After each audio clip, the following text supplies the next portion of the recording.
Hola, soy Alicia Palacio Ferri y soy doctoranda en la Universidad Politécnica de Valencia. Voy a presentar El paisaje habla, nosotros lo vemos, la semiótica del paisaje a través del medio cinematográfico. En primer lugar vamos a hablar sobre los antecedentes para posteriormente continuar con la definición de la semiótica del paisaje, hablar posteriormente de las funciones que tiene el paisaje dentro del medio cinematográfico, el uso retórico del paisaje que se hace que se aplica dentro del cine, los componentes del paisaje, los factores que lo modifican y finalmente hablaremos del árbol humano, humano-árbol. En el siglo XIX nos encontramos con el movimiento romántico en el cual los artistas y escritores defendían que el paisaje tenía su lenguaje propio y esto se veía reflejado en su obra. Posteriormente, en el medio cinematográfico nos encontramos también con movimientos que heredan esta creencia del romanticismo, como fue el caso del expresionismo alemán, en el cual prevalecía el paisaje sobre los personajes. En cuanto a la definición de la palabra comunicación, obtenemos lo siguiente según la Real Academia Española, que es un conjunto de señales que dan a entender algo, el lenguaje de los ojos, el de las flores. Entonces podemos hablar de la semiótica del paisaje como un tipo de comunicación en el cual hay un emisor, que sería el paisaje, y el receptor, que es el sujeto. En este caso, dentro del medio cinematográfico, pues sería la audiencia. Entonces, este emisor lo que hace es transmitir una emoción y una información a ese sujeto, y éste lo percibirá según su sensibilidad y su cultura.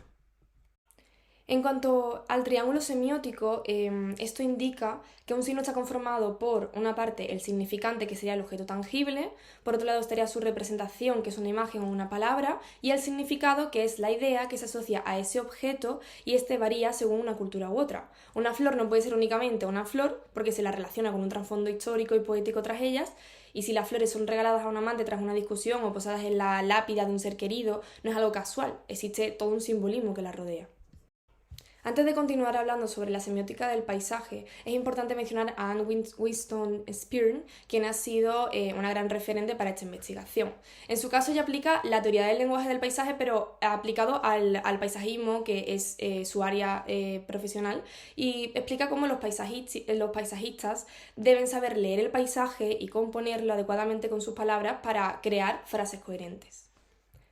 Dentro del paisaje y su gramática podemos diferenciar las palabras, que sería, por ejemplo, una hoja, una rama, la frase sería el árbol, o una montaña, un río, y el texto completo sería el paisaje en el cual se encuentran todo lo anterior. Las hojas que conforman las ramas que conforman y el árbol, la montaña y el río que conforman el paisaje completo. En cuanto a las estaciones... vale. Un mismo paisaje puede variar absolutamente según la luminosidad y la temperatura, pero también a través de las distintas estaciones. Aquí tenemos un ejemplo de fotogramas de distintas películas en las cuales se puede ver que cromáticamente son muy diferentes según la estación. Y lo que ocurre es que al final la forma en la cual se muestra este paisaje, si es un paisaje más otoñal con tonos más cálidos o un invernal con tonos más fríos, esto transmitirá distintas emociones en el espectador. No las estaciones, sino incluso la propia luz en una misma estación, la luz a las distintas horas del día puede ser la luz dura durante la mañana, la luz dura durante el atardecer o la ausencia de luz durante la noche, también va a transmitir distintas emociones. Además también se pueden hablar a través de otros elementos de la naturaleza, como puede ser el agua, que esa puede aparecer en todos sus estados, líquido, sólido y gaseoso, transmitiendo distintas sensaciones. También puede ser la tierra a través de la arena, el fango, las arenas movedizas, el fuego, que puede ser acogedor o puede provocar la misma sensación que se tiene cuando se ve un incendio, y también el viento, que puede ser por un lado una suave brisa o un huracán. Los fenómenos meteorológicos aportan dramatismo y también pueden denotar premonición, como es el caso de Oliver Twist, en el cual en el parto se veía una premonición de toda la vida que iba a tener Oliver. En cuanto al grado de habla que tiene el paisaje dentro de una película, se pueden diferenciar 4 categorías. Sería, por un lado, paisaje-escenario, Paisaje autónomo, paisaje participativo y finalmente paisaje dialéctico. En el paisaje escenario, el paisaje, tal cual dice el nombre, pues actúa como escenario pero no participa de ninguna manera. El paisaje autónomo es aquel en el que no hay ninguna figura humana y por tanto se le da una capacidad total de habla al paisaje. Posteriormente nos vamos al paisaje participativo y es en el cual sí que está la figura humana, pero de alguna manera se habla a través del paisaje, este participa en el diálogo, es un personaje más de la trama. Y finalmente el paisaje dialéctico es aquel en el cual el individuo interactúa de alguna manera con el paisaje. Por ejemplo, tenemos Forrest Gump de Robert Zemeckis, en el cual podemos tener un claro ejemplo de paisaje escenario. Recordemos esta escena tan mítica de Forrest cuando sale a correr por todo Estados Unidos y en este caso el paisaje no ejerce ningún tipo de diálogo con el espectador, es simplemente son distintos escenarios que se pueden observar a lo largo de estas escenas y que, digamos, aportan algo pictórico a la película en sí, pero no tienen ningún tipo de interés en el diálogo. Por otro lado tenemos O que arde, la película gallega, que sería un claro ejemplo de paisaje autónomo. En este caso, al inicio de la película podemos observar muchísimos paisajes y en el cual ya se nos está hablando sobre la trama de la película sin la interacción sin la participación de ningún sujeto. Vacas sería paisaje participativo. Aquí traemos varios fotogramas en el cual el leñador, en una competición de leñadores, pues corta el tronco y un trozo de este tronco sale volando, se va recorriendo con la cámara todo ese, o sea, se recorre el camino de ese tronco hasta que cae justo en el delantal de la chica de la cual está enamorado. Entonces al final sí que digamos que este trocito de paisaje, este trocito de tronco interactúa entre los dos personajes. Por último, el abuelo sería un ejemplo de paisaje dialéctico en el cual se puede ver cómo el personaje principal interactúa con el paisaje, lo observa, hay un diálogo. Aquí, por ejemplo, podemos ver mucho del romanticismo del que hemos hablado anteriormente. A continuación vamos a ver las funciones que según Luckinbill tiene el paisaje en su representación cinematográfica. Por un lado, nos encontramos con el paisaje como espacio, paisaje como espectáculo, paisaje como lugar y paisaje como metáfora. El paisaje como espacio se acerca al concepto del no lugar. Son representaciones genéricas de lugares y su función de espacio permite que la película tenga una zona donde se desarrolla la trama. El paisaje como lugar se acerca a la expresión del sentido del lugar. Se refiere al lugar donde sucede la trama y este puede ser real o imaginario, pero digamos que se reconoce y tiene una narratividad. El paisaje como espectáculo sucede cuando su función se reduce a una mera exhibición de belleza bastante efectista. Y finalmente tenemos el paisaje como metáfora, en el cual sí que se le concede un significado, una ideología, y normalmente se ven reflejados pues, las emociones de los personajes en el paisaje y estas metáforas pueden ser extensas o pequeñas. Dentro de la retórica del paisaje podemos diferenciar el clímax, el contraste, la exageración, distorsión, ritmo, aliteración, anticlímax, metáfora, alegoría, exclamación e incluso interrogación. Vamos a ver algunos ejemplos. El contraste, pues he traído Lawrence de Arabia y en él nos encontramos con un oasis en medio de un desierto. Encontramos aquí un ejemplo de contraste entre un paisaje desértico y la imagen bucólica y húmeda que tiene el oasis. Luego, el clímax pues, se puede observar en muchas películas de aventuras, como es el caso de Indiana Jones y el Reino de la Calavera de Cristal, en el cual los protagonistas surcan un río muy violento y se acercan vertiginosamente a una cascada. Y el momento en el que caen por esa cascada se considera el clímax. Un ejemplo de exclamación sería Lucía y el sexo de Medem, en el cual la protagonista está paseando por la carretera y de repente cae en un agujero. Ese momento de esa caída se considera la exclamación. Bueno, en cuanto a la pareidolia, diría que estamos acostumbrados a mirar las nubes y buscar las formas en las nubes, por ejemplo, o ver un tronco y buscar de alguna manera una cara dentro de ese tronco, una piedra y relacionarlo con la figura de un animal.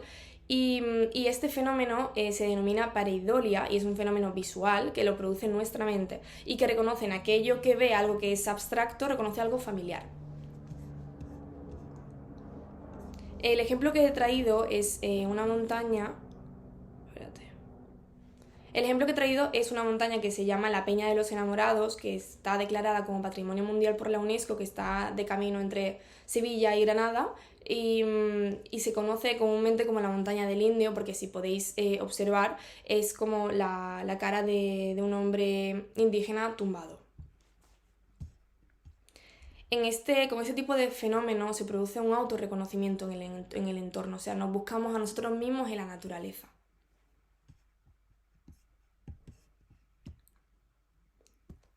Aquí traigo una cita de Joaquín Araujo que me parece bastante pertinente, que dice así: incluso tenemos una cierta apariencia general de árboles, tenemos tronco y brazos como ramas y piernas que no ahondan en los suelos pero que nos dejan caminar sobre los mismos. Y es que en el cine podemos encontrar muchas alusiones entre los árboles y las personas, porque seguramente sea porque es el elemento de la naturaleza con el cual más nos podemos representar y encontrar más similitudes.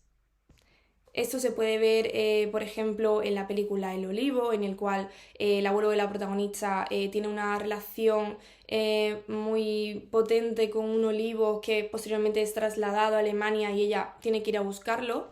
También en El Árbol de la Sangre vemos cómo Julio Medem hace que una de sus protagonistas de esta película haga de árbol, entre en la maceta, meta sus pies en el estiércol como si fueran sus propias raíces. Y luego también encontramos pues un ejemplo que todos conocemos de la película infantil Pocahontas, en el que un sauce llorón es la abuela, bueno, digamos que el espíritu de la abuela está dentro de ese sauce llorón y acoge los rasgos de esa anciana cuando quiere comunicarse con su nieta. En Amama, a ver, Amama de Asier Altuna es una película en la cual se puede ver muchísimo este paralelismo entre el ser humano y los árboles. De hecho, en la propia presentación de la película se ve como la Amama, la abuela, pinta un árbol por cada nieto que tiene y a cada nieto le corresponde un color diferente. Posteriormente, lo que ocurre es que tras una discusión,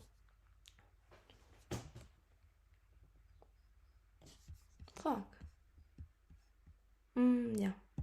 Tras una discusión entre la protagonista y su padre, lo que hace es talar el árbol que le corresponde a esta hija. Y ella, como una ofensa, lo que hace es pintar de muchísimos colores el resto de los árboles y además deja una sierra clavada en uno de los árboles, y cuando el padre quita esta sierra se encuentra con una hoja de la cual cae la salvia y esta salvia hace de sangre. Posteriormente, su padre, para pedirle perdón, lo que hace es coger ese tronco al cual correspondía a su hija y con esa madera hace la estructura de una cama, la cual le coloca en su casa y ella llega a su casa y encuentra esa cama ya construida. Y posteriormente, para simbolizar la reconciliación entre ambos, se ve como el resto del tronco que queda de ese árbol él lo que hace es meter un injerto para que vuelva a crecer. Entonces, durante toda la película estamos viendo este tipo de simbolismos entre la protagonista, que podemos diferenciar la protagonista árbol y la protagonista humana, y cómo a través de la naturaleza y del paisaje están hablando sobre todo lo que está ocurriendo en la trama. Ser espectador de una película que le aporta el privilegio de la autonomía al paisaje nos convierte en espectadores y también en contempladores. Espectadores de una película, pero contempladores virtuales de un paisaje, puesto que este paisaje que vemos no es real, lo estamos viendo a través de una pantalla. Cuando nos topemos con filmes que nos regalen este placer del tiempo y de la lentitud, no nos tenemos que agobiar.